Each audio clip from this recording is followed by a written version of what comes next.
বুখারী শরীফের মধ্যে হাদিস রয়েছে, এক ব্যক্তি তার সন্তানদেরকে বলল, বাবা, যখন আমি ইন্তেকাল করব, মারা যাব, তোমরা আমার লাশটাকে জ্বালিয়ে অর্ধেক চালিকে তোমরা সমুদ্রে ফেলে দিবে, বাকি অর্ধেক ছাইকে তোমরা একটা পাহাড়ের উপর রেখে দেবে। যখন রেখে দেওয়া শেষ হলো, আল্লাহ রাব্বুল আলামিন কিয়ামতের মাঠ কায়েম হয়ে যাওয়ার পরে কোন বলার সাথে সাথে এই ব্যক্তি আল্লাহ তাআলার দরবারে হাজির হয়ে গেল। বলল, বান্দা, তুমি এমন কেন করলে? তখন বললেন, আল্লাহ, আপনার ভয়ে আমি এমন করেছি। তখন আল্লাহ তাআলা বললেন, যাও, আমার ভয়, বিন্দু পরিমাণ ভয় তোমার দিলে ছিল, তুমি জান্নাতে চলে যাও। সুবহানাল্লাহ। ও আমার ভাইয়া, হাদিসটা বুখারী শরীফের 559 নম্বর হাদিস।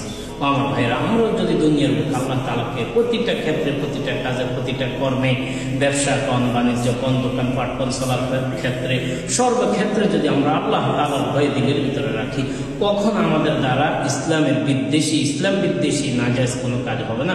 এই জন্য সবাই আল্লাহ তাআলার ভয় দিলের ভিতরে ফিট করে সমস্ত ইবাদত নবীজির তরিকায় করার জন্য চেষ্টা করবো। আল্লাহ পাক আমাদেরকে আমল করার